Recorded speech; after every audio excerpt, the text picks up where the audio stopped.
വൈദ്യരെ, ദഹനദൂഷ്യം വരാൻ കാരണം അത് അമിതാഹാരം. പ്രത്യേകിച്ച് വല്ലതും കഴിച്ചു? അങ്ങനെ പ്രത്യേകിച്ചൊന്നും കഴിച്ചിട്ടില്ല. ഒന്നും. 2 കഷ്ണം ഇറച്ചി കഴിച്ചിട്ടുണ്ട്. മതിയല്ലോ, ഇറച്ചി എന്തിന് 2 കഷ്ണം? 1 കഷ്ണം മതി. അവൻ ആമാശയത്തിലോട്ട് ചെന്നിട്ടൊന്ന് പെരുമാറും. ആകട്ടെ, കഴിച്ചത് കോഴിയോ താറാവോ? പട്ടി. പട്ടി ഇറച്ചിയോ? ഓ, അതാണോ ഇതിനെയും കൊണ്ട് നടക്കുന്നത് തിന്നാൻ? അല്ല വൈദ്യരെ, ഇറച്ചി കഴിച്ചത് പട്ടിയാ. ഇളക്കം വന്നത് തനിക്കും. എനിക്കല്ല, പട്ടിക്കാ വയറ്റിളക്കം. ഓഹോ, പട്ടിക്കാണോ? ആകട്ടെ, പേര് നീലി, വയസ്സ് 2. പ്രസവിച്ചു. എത്ര? 1. ഓ, പ്രസവം നിർത്തണം. പട്ടിയുടെ ജീവൻ അപകടമാണ്. വയറ്റിളക്കം നിന്ന് പ്രസവം താനേ നിന്നോളൂ. വില തന്നില്ല. തൂക്കേട് മാറട്ടെ വൈദ്യരെ. വില തന്നില്ലെങ്കിൽ പട്ടി അങ്ങ് വൈദ്യരെടുത്തു.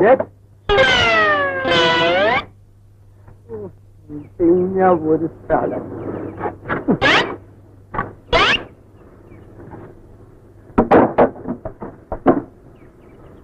അമ്മ, ക്രിസ്തുദേവന്റെ ത്യാഗചരിത്രം എത്ര കേട്ടിട്ടും തൃപ്തി വരുന്നില്ല. ആത്മരക്ഷയ്ക്ക് മാത്രമല്ല, ലോകരക്ഷയ്ക്കും അദ്ദേഹത്തിന്റെ മാർഗമാണ് മാതൃകാപരം. കേട്ടിടത്തോളം ക്രിസ്തുദേവനും സാക്ഷാൽ ഈശ്വരാവതാരം തന്നെയാണെന്നാ നമ്മുടെ ധാരണ. ആ നിലയ്ക്ക് അദ്ദേഹത്തിന്റെ മാർഗം ലോകനന്മയ്ക്ക് തന്നെ ആവാനേ തരമുള്ളൂ. അമ്മാവന് വിരോധമില്ലെങ്കിൽ? കുട്ടൻ കൊച്ചുകുട്ടിയല്ല, ഉപദേശിക്കേണ്ട പ്രായവും കഴിഞ്ഞു. ഉചിതമെന്ന് തോന്നുന്നത് സ്വീകരിക്കുന്നതിൽ നമുക്കെന്താ വിരോധം? മതങ്ങളെല്ലാം മനുഷ്യ നന്മയ്ക്കുള്ളതാണ്. അവനവന്റെ ബോധ്യമനുസരിച്ച് ഏതും സ്വീകരിക്കാം. അമ്മാവൻ എന്നെ അനുഗ്രഹിക്കുന്നു. അതിന് ഒരിക്കലും ഒരു ലോപവും വരികയില്ല. ക്രിസ്തുദേവന്റെ പരിശുദ്ധ നാമധേയത്തിൽ ഒരു ദേവാലയം നിർമ്മിക്കാൻ കൂടിയുള്ള അധികാരം അമ്മാവൻ ഞങ്ങൾക്ക് തരണം. നല്ല കാര്യമല്ലേ, നടക്കട്ടെ. നമ്മുടെ തലസ്ഥാനത്ത് സമുചിതമായ ഒരു സ്ഥാനത്ത് തന്നെ സ്ഥാപിച്ചു കളയാം. കേരളത്തിൽ ആദ്യമായി ഒരു ക്രൈസ്തവ ക്ഷേത്രം പറഞ്ഞത് പുനലൂരാണെന്നുള്ളത് നമുക്കും അഭിമാനമല്ലേ?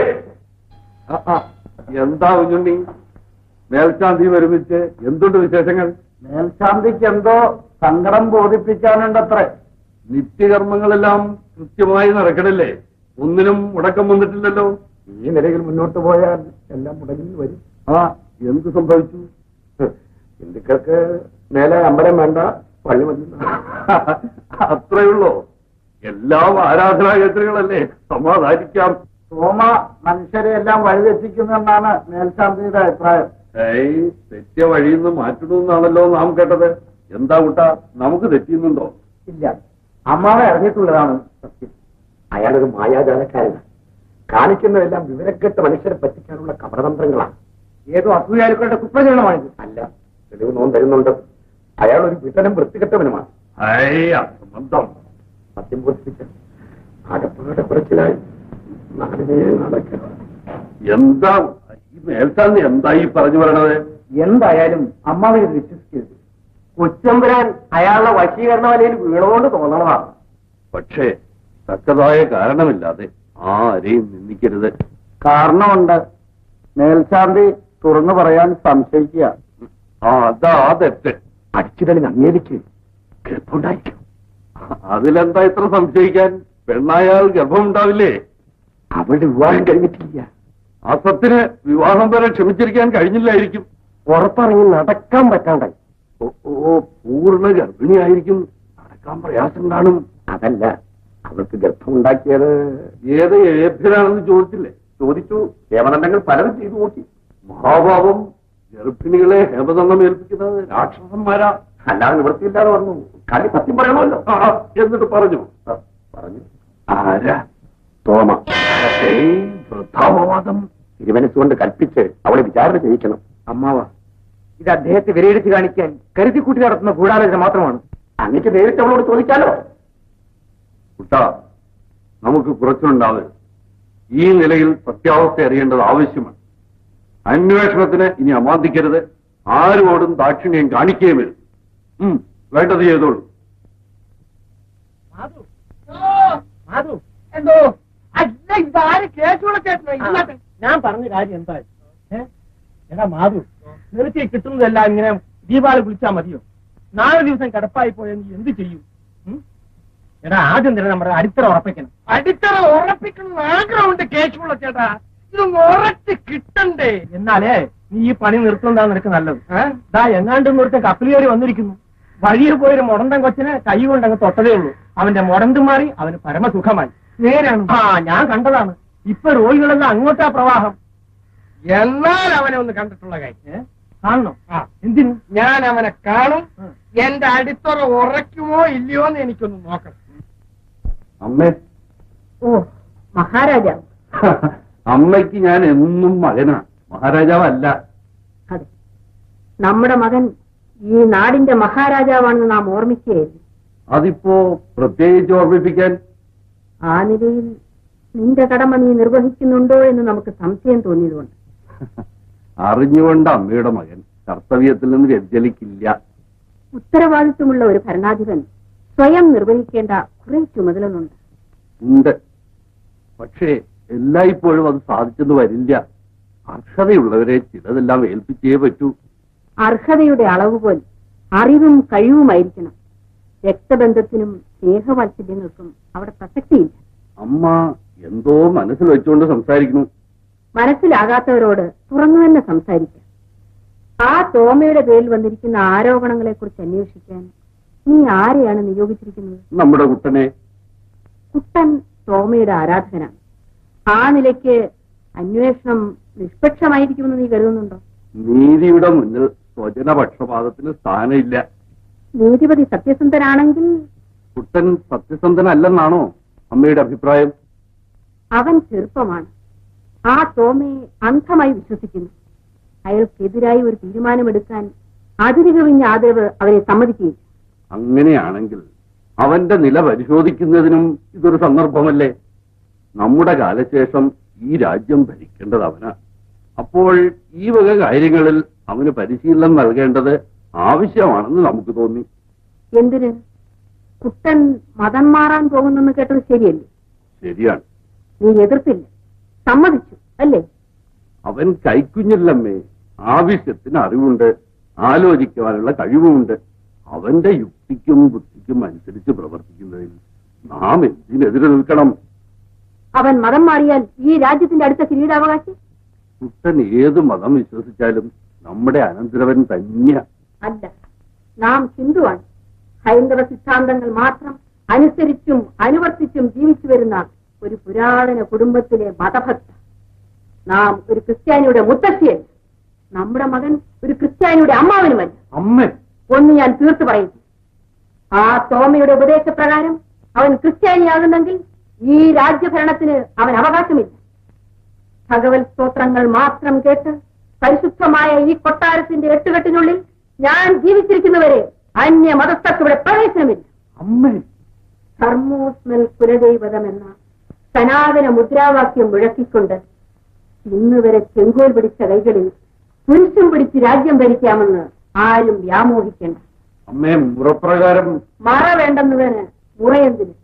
കുട്ടൻ മതം മാറുകയാണെങ്കിൽ അവന്റെ ഇളയവനായിരിക്കും രാജ്യഭാരം. ഇതിന് മാറ്റമില്ല.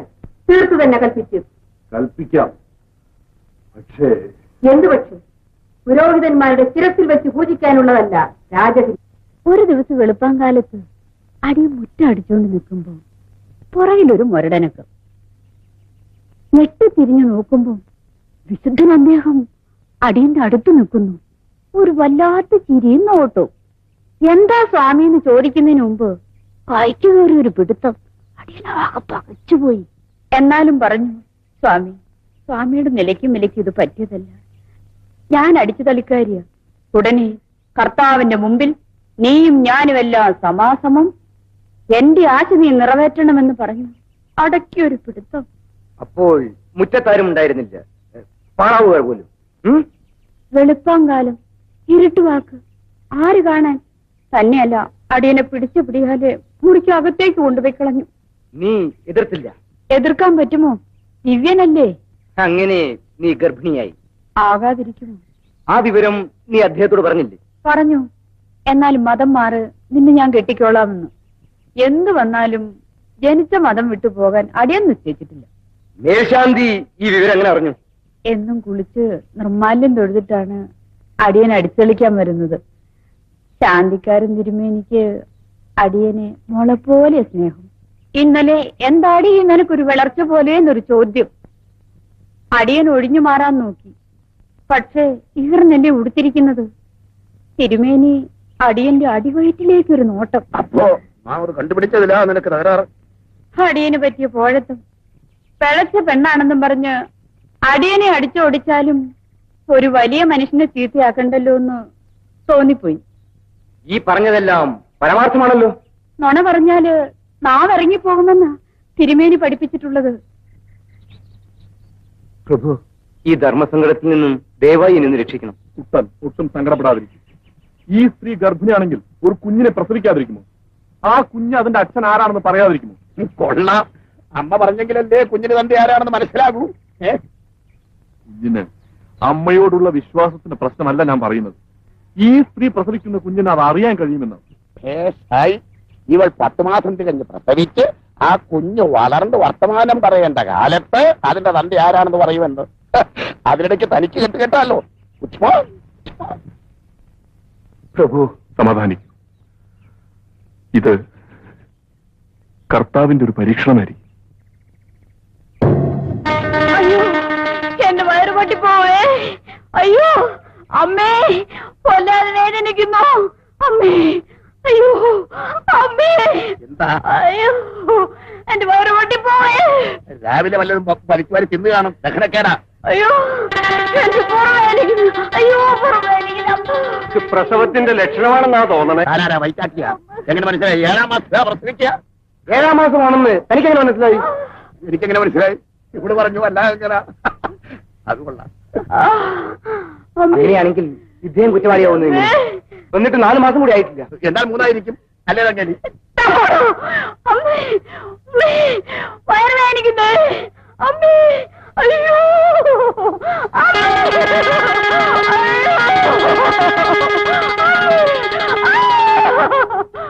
മകളെ, സത്യം പറയൂ.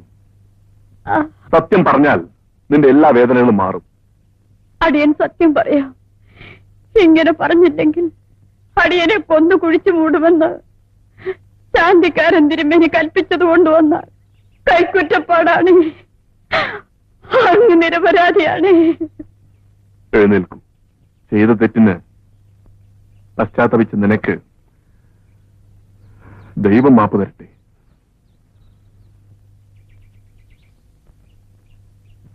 അദ്ദേഹം പറഞ്ഞതെല്ലാം കേട്ടുവല്ലോ. സൂക്ഷിച്ചോ.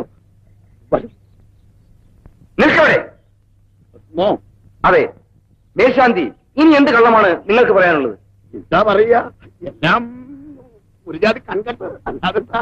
ഈ കൺകെട്ട് ഇനിയും തുടരണമെന്നില്ല. കുഞ്ഞുണ്ണി, നങ്ങേലിക്ക് മേൽശാന്തിയെ കൊണ്ട് പുറമെടുക്കാനുള്ള എല്ലാവിധ ഏർപ്പാടുകളും ചെയ്യും. ഒരു അടുത്തറിയ സംബന്ധം ചെയ്യേ. എന്താ ഇത്? കലിയുഗം. കൃഷ്ണകൃഷ്ണ. അടിച്ചുതടിയിൽ നിങ്ങൾക്ക് കുഞ്ഞുണ്ടാവുന്നതിൽ കുഴപ്പമില്ല. അവൾക്ക് പുറമെടുക്കുന്നതിലാ കുറച്ചില്. അവൾക്കൊരു ഭർത്താവല്ലേ വേണ്ടു. നമ്മുടെ കറവക്കാരൻ തങ്കുവിന് ഏർപ്പാട് ചെയ്യാം. എന്താ കുഞ്ഞുണ്ടി? അങ്ങനെ മറ്റുള്ളവരെ ഏൽപ്പിക്കാനുള്ള ഭാരമല്ല ഇത്. നങ്ങേലി, ഇന്നു മുതൽ നിന്റെ താമസം ഇദ്ദേഹത്തിന് ഇല്ലത്ത്. മനസ്സിലായോ? കുഞ്ഞുണ്ണി,